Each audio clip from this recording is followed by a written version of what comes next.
He was born with nothing. No money, no father, no future. At least that's what the village believed. They laughed when his mother whispered, "One day, my son will change this land." They mocked the boy who slept on mud floors, ate leftovers meant for goats, and walked barefoot under the burning African sun. But what no one knew was this: the child they ignored, the boy they pitied, was destined for billions. And this is not just his story. This is a folk tale of pain, patience, and power. The child of dust-upending folk tale whisper. Elders say, when a child is born with nothing, the world expects nothing from him. But Africa remembers something else. It remembers the children born in dust, who later shook kingdoms. This is one of those stories. The night he arrived, in a forgotten African village called Luthando, where red earth clung to bare feet, and the wind carried both songs and sorrow, a woman screamed through the night. Her name was Amelie, a widow, alone, poor enough that even poverty looked at her with pity. There was no midwife, no lantern light, only thunder cracking the sky. As rain beat down on her leaking mud hut, when the baby finally cried, the storm stopped. The elders noticed. One of them muttered, "A storm child, born when the sky itself is angry." Amelie held her son close, trembling, her body weak, but her heart burning. She whispered into his ear, "You will not die poor, my child, even if I do." She named him Kabili. In the old tongue, Kabili meant the one who returned stronger, a child marked by poverty. From the moment Kabili learned to walk, life taught him how to survive. He slept on a mat so thin, the earth felt like stone beneath him. His clothes were stitched and restitched, until even the patches had patches. Some days, Emily fed him nothing but hope. Other days, hope wasn't even enough. When Kabili cried from hunger, Emily would sing old folk songs. Songs about kings who once herded goats. Songs about warriors born as servants. Kabili didn't know it then, but those songs were planting seeds. The village that never forgot. Children can be cruel, adults even more. At the village well, boys laughed when Kabili arrived with a cracked clay pot. Careful, one said, poverty might spill out of it. Women pulled their children closer when he passed. Don't play with the widow's son. Misfortune follows him. Even the teacher at the small school shook his head. Why waste lessons on a boy who won't afford dreams? So Kabili stopped going to school. Instead, he watched. He watched traders count coins. He watched chiefs argue over land. He watched rich men arrive on horses and leave without looking back. And every night, he asked himself the same question. Why do some have everything, and others have nothing? A mother's secret pain. Emily knew her son was changing. She saw it in his silence. One evening, while sharing a single bowl of porridge, Kabili finally spoke. "Mama, did I do something wrong before I was born?" Emily froze. Her hands shook. She had buried her husband with her own hands. She had buried dreams. But this question, this one cut deepest. She pulled Kabili close and said, "Listen to me, my son. Poverty is not a curse. It is a test that comes early to the strongest."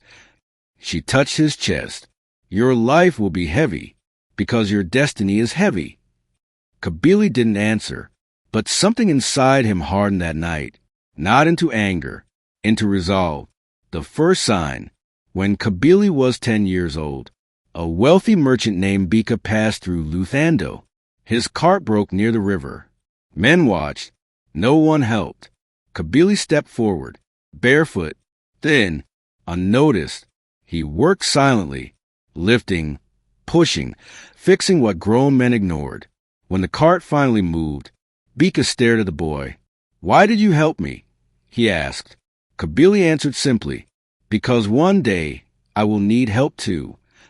The merchant laughed, but before leaving, he handed Kabili a single silver coin. Kabili held it like treasure, not because of its value, but because it proved something, that the world could give back. The promise to himself. That night, Kabili buried the coin under the hut floor. He knelt over it and whispered, "I will not stay here forever. I will come back changed." Above him, the stars burn bright. When the world takes everything silence before loss, there are moments in life when happiness doesn't knock. It whispers, as if afraid to stay too long. For Kabili, those moments were the evenings, when his mother still smiled, when Amelie still sang, when the fire still burned, but fate was already walking toward their hut. Quiet, patient, unforgiving. Amelie grows weak. It started with a cough. At first, Kabili didn't worry. The dry season always brought sickness. But the cough grew deeper. Amelie's hands trembled. Her steps slowed. Her song stopped. Some mornings, Kabili woke to find her staring at the wall, breathing like every breath cost her something. He begged the villagers for help. They looked away. "We are poor, too. Medicine costs money. God decides these things." Kabili learned then, poverty doesn't just empty the stomach. It empties compassion. The day the fire went out, one cold night, the fire died early. Amelie lay on the mat, eyes half open. Kabili held her hand. "Mama, please don't sleep yet." She smiled weakly. "My son, come closer." He leaned in, heart racing. "Listen to me, Kabili. When I am gone, do not hate this world." His throat tightened. "You are not going anywhere." Amelie shook her head. "Some people are born to plant trees, even if they never sit in the shade." She reached beneath the mat and pulled out a small, worn cloth. Inside it was nothing but dust and a broken wooden bead. "This belonged to your father," she whispered. "It is not valuable, but it reminds you who you are." Her grip loosened, her breath faded, and before the sun rose, Amelie was gone. A boy buried alive. The village buried her quickly. No prayers, no tears, just earth on earth. Kabili stood alone, 12 years old, orphan, invisible. That night, he slept beside her grave. He pressed his face into the dirt and cried, until his body had no sound left. The world didn't end. It simply moved on without him. The betrayal. 2 days later, the village chief called Kabili. "A child cannot live alone," the chief said. "You will serve in my household." Serve, not live, not learn. Serve. From that day on, Kabili became less than a son. He became a shadow. He cleaned floors, carried water, worked until his hands bled. If he slowed, he was beaten. If he spoke, he was silenced. At night, he slept outside, curled against cold walls, holding his father's bead. The village that watched him grow had turned him into nothing. The moment he broke, one evening, Kabili overheard the chief's wife laugh. "Why feed him?" she said. "Let the boy run away. Hunger will finish him." Something inside Kabili snapped, not loudly, quietly, dangerously. That night, he ran, barefoot, no food, no destination, only pain, and his mother's words echoing in his head. "Do not hate this world." The road of no return. Kabili walked until his feet cracked. He begged for scraps. He slept under trees. He learned how cruel strangers could be, but he also learned something else, how strong he was becoming. Every sunrise meant he survived another night. Every step meant he refused to disappear. One evening, as he collapsed near a trade road, a familiar voice spoke. "Destiny doesn't chase boys who give up." Kabili looked up. It was Bika, the merchant from years ago. The same one, the same eyes, the same cart. And for the first time since his mother died, hope returned. Hunger teaches hard lessons, Mun, who did not save him. Bika did not lift Kabili into his cart. He did not offer him coins. He only looked at the boy for a long moment and said something Kabili would never forget. "If I carry you now, you will always wait to be carried." Then he pointed toward the distant city road. "Walk with me, but earn every step."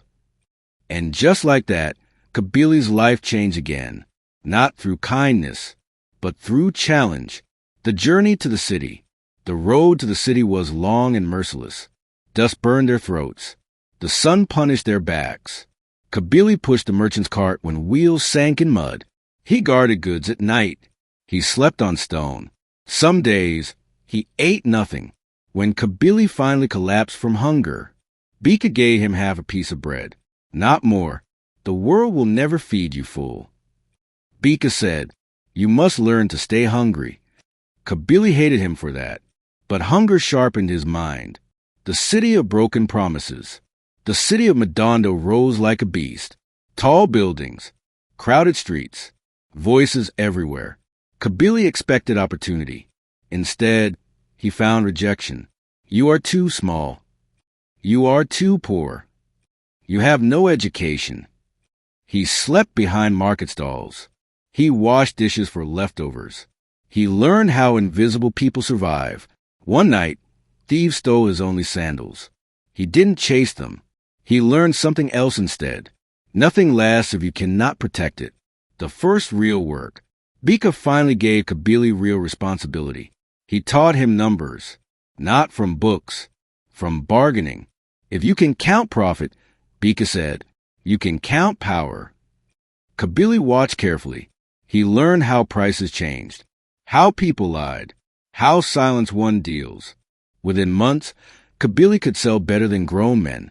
Customers trusted him, not because he smiled, but because he listened. The temptation. One night, Bika tested him. He left Kabili alone with coins. Enough to escape hunger forever. Enough to run.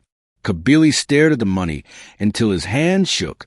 He remembered his mother's empty bowls, his bleeding feet, the nights of crying alone. He could take it. No one would know. Instead, he tied the coins tightly and waited. When Bika returned, he said nothing. But from that night on, he began calling Kabili son. The fire is lit. Years passed. Kabili grew taller, stronger, sharper, but peace never stayed long. One afternoon, wealthy traders mocked him. You are just a street boy playing merchant. Something old stirred inside Kabili, the voice of the village, the laughter, the dust. That night, Kabili spoke for the first time with certainty. I will build something of my own. Bika nodded, then be ready to lose everything again. Kabili didn't flinch. He had already survived that, the promise of the city. As Kabili looked over Madondo's glowing lights, he whispered the same promise he once buried under dirt. I will not stay here forever. I will return changed. But this time, the world was listening. The rise that almost destroyed him first step alone. Kabili left Bika's cart before sunrise. No farewell crowd. No blessings. Only Bika's final words. Power comes to those who stand alone, but it never stays loyal. Kabili walked into Madondo with a small sack, sharp eyes, and a heart trained by hunger. This time, he wasn't surviving. He was building. The business no one believed in. Kabili started small. He bought damaged goods others rejected, grain with torn bags, tools with cracked handles, cloth slightly faded by sun. He fixed what he could. He repackaged the rest. People laughed. You sell trash. You think like a beggar. But Kabili understood something they didn't. Poor people don't need perfection. They need honesty. His goods sold fast. Slow profit. Clean profit.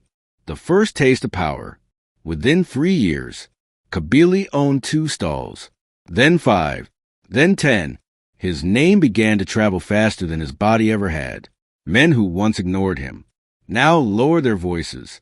He hired boys who slept on streets, boys who reminded him of himself. He paid them fairly. A hungry worker, Kabili said, will steal from you. A respected one will protect you. The city noticed, so did the powerful. The woman who warned him. Her name was Zola, a quiet accountant, with eyes that missed nothing. She worked for one of the largest traders, and watched Kabili from a distance. One evening, she approached him. You are growing too fast, she said. Men above you are watching. Kabili smiled. Let them watch. Zola didn't smile back. They don't watch to learn. They watch to take. The betrayal. The warning came too late. A group of wealthy merchants accused Kabili of cheating scales. A lie. But lies travel faster than truth. His stalls were seized. His goods taken. His workers scattered. When Kabili demanded justice, officials laughed. A man like you should be grateful. We didn't put you in chains. By sunset, everything he built was gone. Again, the lowest night. Kabili sat alone by the river. No fire, no food, just memories. His mother's grave, the village laughter, the long road. He pulled out the broken wooden bead. For the first time in years, he cried, not from hunger, from exhaustion. The choice. Zola found him at dawn. She didn't offer pity. She offered truth. You lost because you played their game. She said, build something they don't control. Kabili looked up slowly. Like what? Zola answered, trade across borders. No stalls. No chains. The idea scared him, which meant it was right. The rise from ash. Kabili stood, dust on his clothes, fire in his eyes. I was born with nothing. He said quietly, so losing everything doesn't scare me. Zola nodded. The river flowed. Destiny shifted. The man who returned as a legend rode beyond the city. Kabili did not return to the city market. He left Madondo before dawn, walking toward borders no one dare cross. No banners, no protection, only knowledge, discipline, and fire. Zola traveled with him, not as a follower, but as a partner. They traded quietly at first, grain where grain was rare, tools where tools were forbidden, cloth where cloth meant survival. They avoided loud deals. They avoided pride. Noise invites thieves. Kabili said, silence builds empires. Years passed like seasons, slow, certain, the wealth no one saw coming. Kabili never lived rich. Even when profit grew, he slept simply. He watched carefully. He reinvested everything. Others chased luxury. Kabili chased control, supply, routes, trust. By the time cities began to whisper his name, his wealth was already beyond counting. Not in coins, in ownership. The day the world bowed quietly, international traders arrived. Men in clean clothes, women with contracts. They didn't ask Kabili for permission. They asked for partnership. And Kabili, once the boy with no sandals, chose his words carefully. I do business with people, not power. Those who disrespected his workers were turned away. Those who cheated once were never forgiven. His rules were simple and unbreakable. The return to Luthando. One morning, Kabili turned toward home, not with anger, not with pride, with completion. Luthando had not changed. Same dust, same huts, same eyes full of judgment. Villagers stared as his convoy stopped. They did not recognize him until the chief stepped forward, older now, weaker, and whispered his name. Kabili? The silence of truth. Kabili stood before them. No insults, no revenge, only truth. He walked to his mother's grave. He knelt. He placed a wooden bead into the earth. You were right. He whispered. I returned changed. The village waited for punishment. It never came. The legacy he built. Instead, Kabili built. A school where no child was turned away. A clinic so sickness would no longer choose the poor. Trade work for men once ignored. Food stores for drought seasons.